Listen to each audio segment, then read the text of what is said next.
Magandang gabi po, Luzon, Visayas, Mindanao.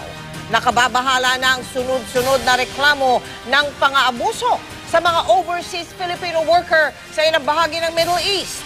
Kumikilos na po ang ating Department of Foreign Affairs at Overseas Workers Welfare Administration para tulungan ang mga biktima.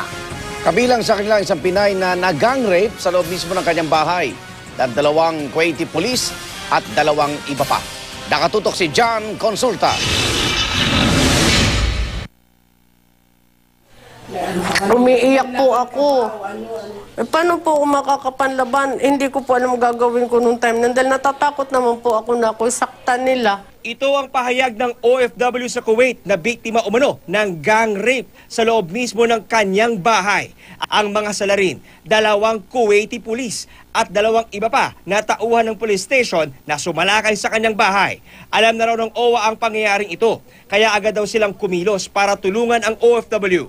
Ako'y galit na galit sa ganyan. Masyado akong nalulungkot at naapektuhan sa mga ganitong pangyayari. Siyempre, babae ako eh. Ayon sa OWA, hawak na ngayon ang Assistance to Nations Unit ng Pilipinas at Embahada sa Kuwait ang biktima matapos maganap ang panggagahasa. Yung mga gumawa ng alleged crime ay nandoon na ngayon sa mga Kuwaiti authorities at nakakulong na nga at in-investigate na itong kaso.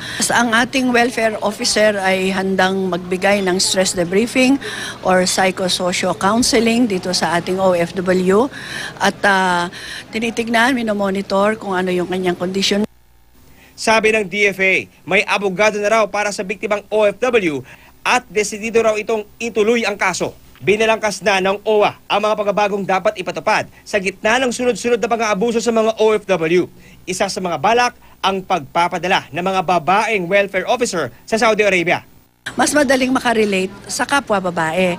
Hindi sila mahihiyang magsalaysay kung ano man ang nangyari. Kung lalaki yan, syempre mangingimi sila.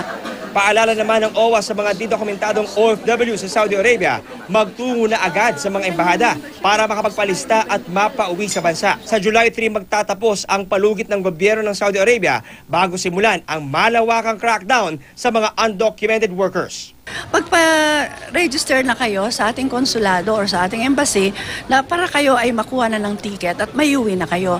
Total naman, tayo naman ang bibili ng ticket para sa kanila.